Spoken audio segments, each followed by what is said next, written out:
Hi everybody! Roar! Creature Creature and Sharks are back with another video, and today we are doing a review of Season 4 of My Hero Academia. Sorry, this took so long as there were other videos to do and stuff. But now we're back into it. Season 4 started off with a filler with a reporter wanting to find All Might's successor, and we all knew who that was. Yep. But instead, well, the guy just wanted to find out if the new symbol of peace, Deku, was gonna be up to the challenge. Yeah. He's such a big fan of All Might because All Might actually saved his father. Yeah. In a way, they both do admire All Might. And All Might is not able to be the hero he once was ever since the battle with All for One. But now, it's also time for the work studies. Where our heroes in training take a more active role instead of their internships. Instead of just observing, they're going to be like pros. Yeah, but only 18 of our students are going to be that way. Yep, since 2 of them kind of failed. Shoto and Kachan. And, well, and thanks to, well, Gran Torino, we're introduced to All Might's first and only sidekick, Sir Night-Eye. And he was like he's like a very big super fan of All Might. And well, and guess who introduces him since he's in a work study with Sir Night-Eye? None other than Mirio Tokida, the #1 student at UA. Yep, and part of the big 3. Yeah. And his hero name is Lemillion. Yep, a very cool name. His suit is actually kind of cool. But how does he deal with the whole phasing thing while he still has a costume? I mean, doesn't he just turn up naked all the time, even with a super suit? You would think that, but thanks to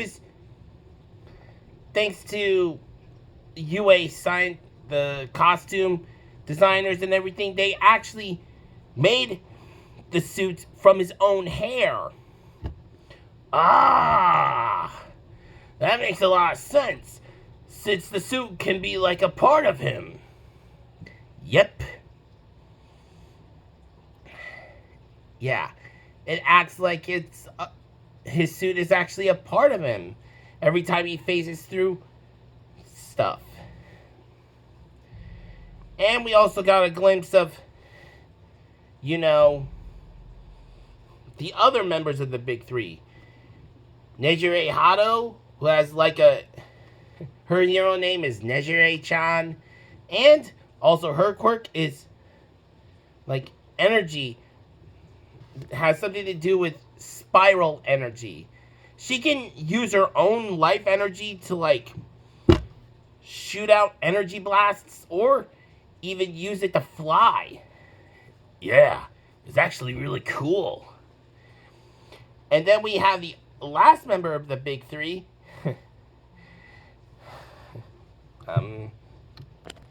Tamaki Amajiki. His quirk is Manifest, which anything he eats, he could transform into. He could transform parts of his body into. Yeah. Like fried chicken or steak or like a takoyaki. Anything that actually came from plants or animals. Yeah. He could create tentacles, crab claws, shells or anything. Or even make hooves from like horse meat and stuff. And his hero name is Sun Eater. And we also get a look with the villain. Well, I also forgot about Sir Night Eye's quirk. His ability is Foresight, which allows him to see the future of anyone he looks into the eyes of for like 24 hours.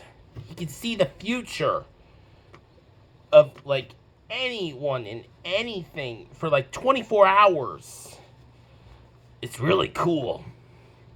And then we have the villain of this story, of this season. Well, his name is Kai Chisaki. His villain name, Overhaul. And his quirk is also Overhaul. He named himself after his quirk.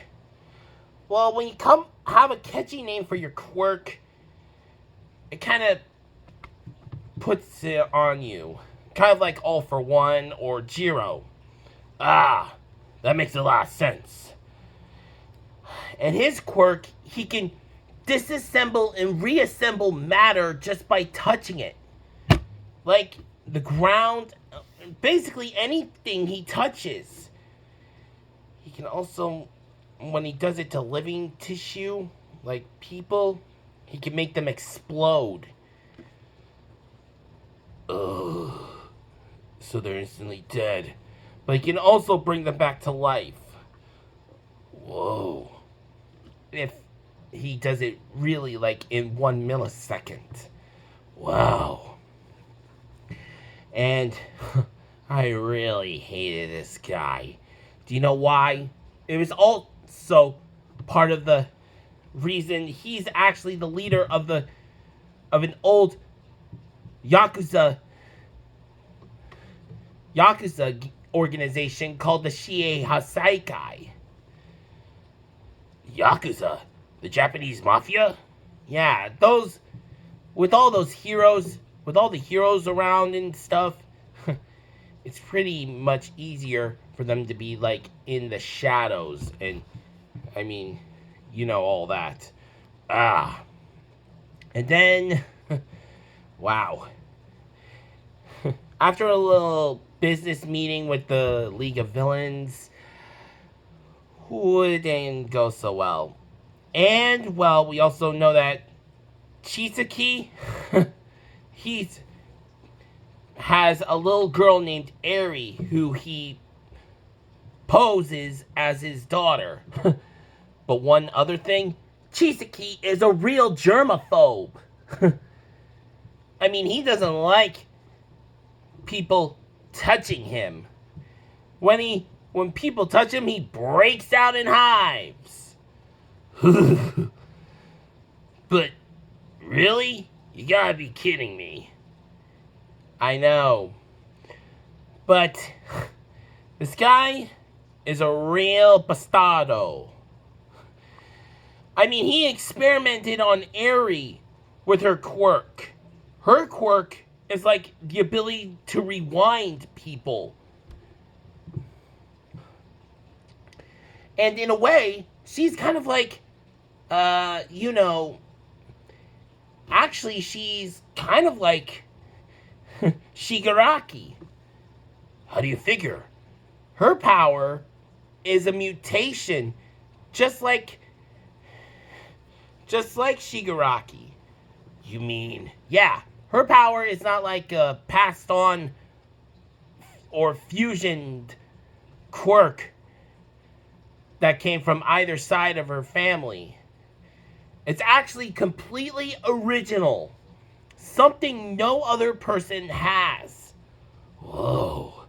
Yeah, and Chisaki has been experimenting on her with her quirk and stuff. He's been trying to find a way to actually use it to make people, erase a person's quirk. Creating a bullet that can, erase someone's quirk forever. So he could turn someone human?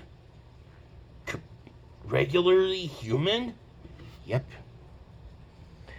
the joint operation between Sir Night-Eye, the Dragoon Hero, Ryukyu, and the BMI Hero Fat Gum, and a bunch of other pro heroes, well, we were able to fight against the Shie Hasaikai. And I really hated Chisaki in this series, because what gives him the right to erase someone's quirk just because he's a germophobic maniac? I mean, the world they live in is the new normal. Whoever said they wanted to be normal? If you hate quirks so much, why don't you just erase your own? Why don't you just use that bullet on yourself? Yeah. And when Lemillion and him started fighting, it was such an epic fight. But he got in the way of the quirk deleter bullets, one of the finished products. They baited him into saving Eri, and he lost his quirk. Oh man. But Deku and Night-Eye, they stepped in order to fight him. But he fought against Chisaki for 5 whole minutes without his quirk. He was still fighting, as a true hero should, even majorly injured.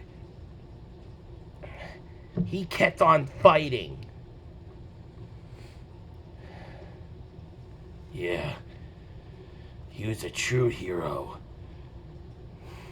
But that's not all. Overhaul basically killed Night-Eye. Stabbed him through with some spikes he created using his quirk. But Deku was the only one that was left to fight back. Even if the future has been seen, even if it's set in stone, he will smash that future with his own 2 hands. Sir Night-Eye saw that that they would all die. Chisaki would get away with Eri. But no, he changed that future. Because thanks to Eri's quirk, when Eri was being held by Deku, when he went to 100% with just one kick, she instantly, healed him. So, yeah, he went to fight. He could go all out at 100% of his power. And who did he look awesome at 100%? It was like he turned into a Super Saiyan. And he did. For just a few minutes, he fought with all of All Might's strength, even more than that.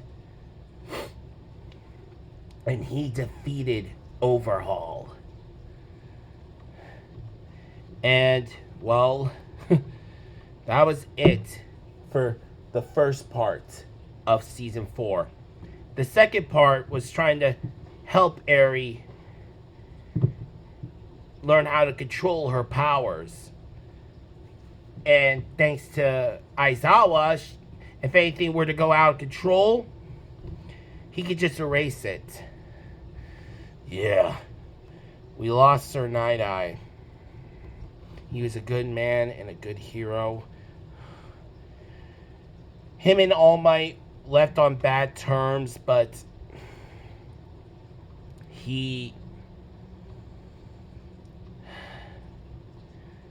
they reconciled their friendship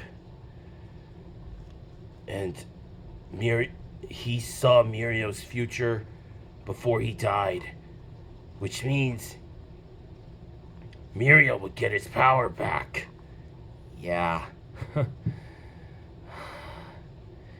And which means Lemillion would return with all the power he had. And Mirio is the only way for Mirio to get his power back is with Eri. She can rewind him back, getting all of his power back. Yeah, that is so awesome. And we also learned that Eri is the granddaughter of the boss of the Shiei Saikai. And if you're wondering what happened to her parents, well, when Eri's quirk awakened, she kind of erased her father from existence. Oh man, I forgot that. Yeah.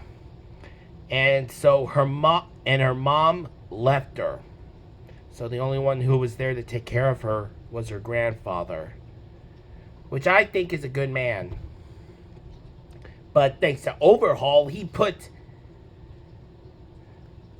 her grandfather into a coma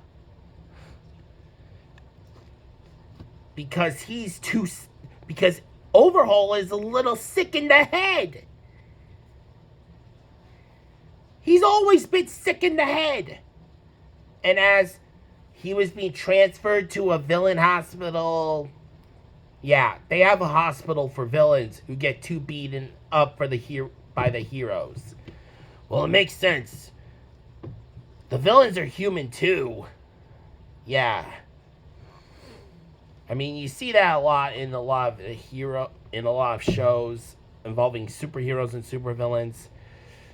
The League of Villains kind of attacked the transport that was, transferring Chisaki to the villain hospital. Yeah. Do you know what they did? They took his arms. Well, Mr. Compress took one of his arms because Overhaul kind of disintegrated his with his quirk. So he thought he returned the favor. And then, well, not only that, but Shigaraki took the finished product of the quirk deleter bullets. Now they have 5 quirk deleters that they can use. And Shigaraki disintegrated Chizuki's other arm. So, what does that matter? He could just use his quirk to, do it. Not necessarily, Trex. Without his arms, he can't touch anything. So he's basically quirkless. Now, he's just a quirkless loser. A villain with a powerful quirk, and he can't even use it anymore. And for the second half of this series, of Season 4, we go on with the UA School Festival. And this one, shows us 2 other villains, La Brava and Gentle Criminal. They are minorly not like world-conquering kind of villains, but they like to cause trouble. Gentle Criminal, his quirk is elasticity. He can make anything elastic. He can elasticize anything. Anything. Solid objects, or even the air itself. Whoa. Yeah. And he doesn't like activate or deactivate it like flipping on a switch. He actually it just deactivates over time. And La Brava's quirk is thing called, is like a power-up quirk called love. If she, like, professes her feelings to a person she really, really loves, that person's strength is increased.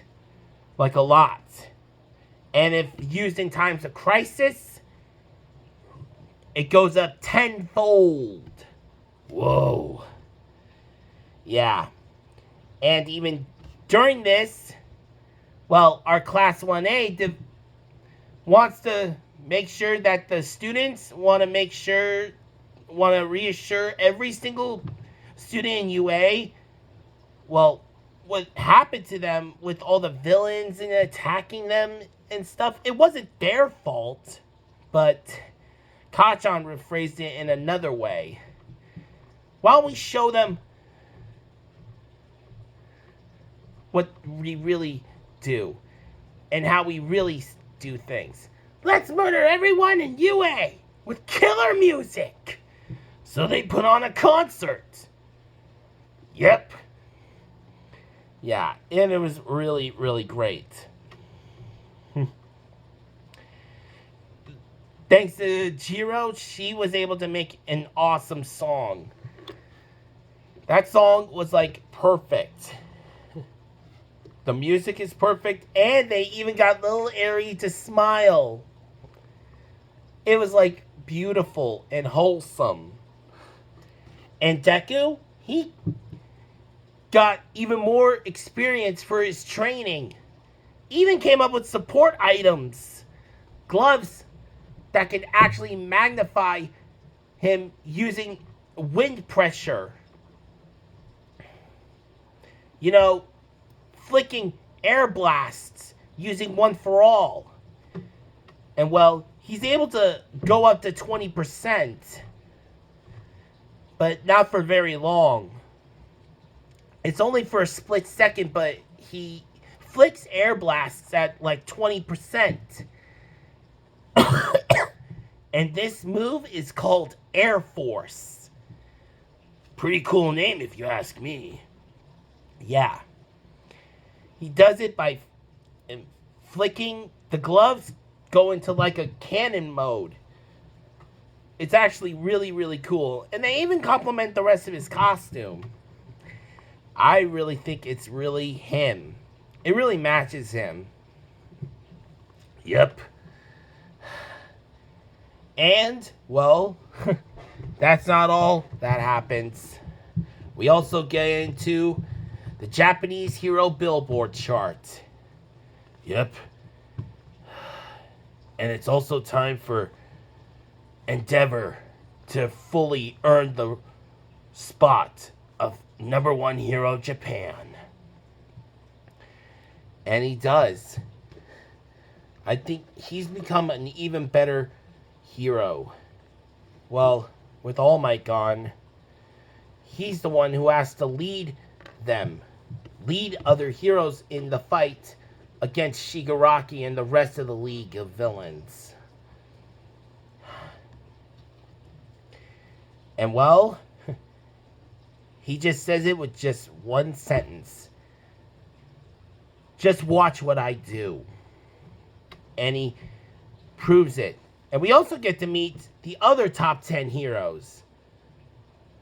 There's also Hawks, the new #2 hero. And, he's like really cool.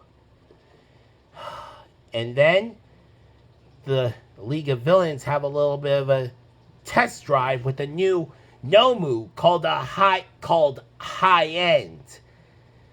And this one can actually talk. Man, not only does it have multiple quirks, but also has super learning intelligence.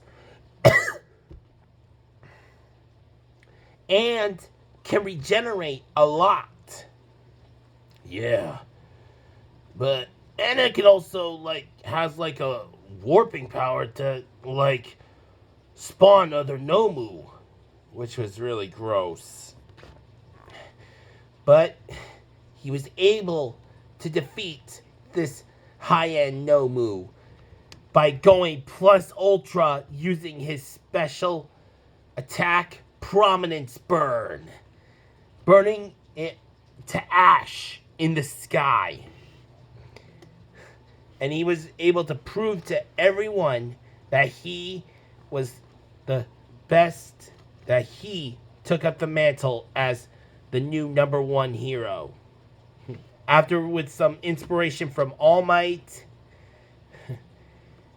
and he wants to be proved, he wants to not just prove to everyone that he's an amazing hero, but he also wants to prove to his family that he's an even better man. His wife and his children, for everything he's done. He wants to atone for everything he's done to them. Yeah. And Shoto and Kachan, they're getting into the whole thing with their training of getting their licenses and everything. Yeah. Shoto will, get there with his dad someday. Yeah. Like, this whole reconciling between father and son, it's not a sprint. It's a marathon. It'll take time. But, and for the last few minutes, we get Deku as a dream and seeing the other previous wielders of One for All. And he also sees a little bit of a glimpse between All for One and the first wielder, his younger brother. Even though Deku is able only to use 20%, he can't see the full story of how this all happened. And Deku breaks the window to his room like it went out, his power went out of control. Breathing, he's like, he got so scared. I mean, I wouldn't blame him. Yeah, I wouldn't either. He got freaked out and everything. So, that's the end of our review of My Hero Academia Season 4. So don't forget to like our videos, comment what you think, share with your friends, and if you're new to the channel, please subscribe right away. Don't forget to have an awesomely plus ultra day. So bye everybody.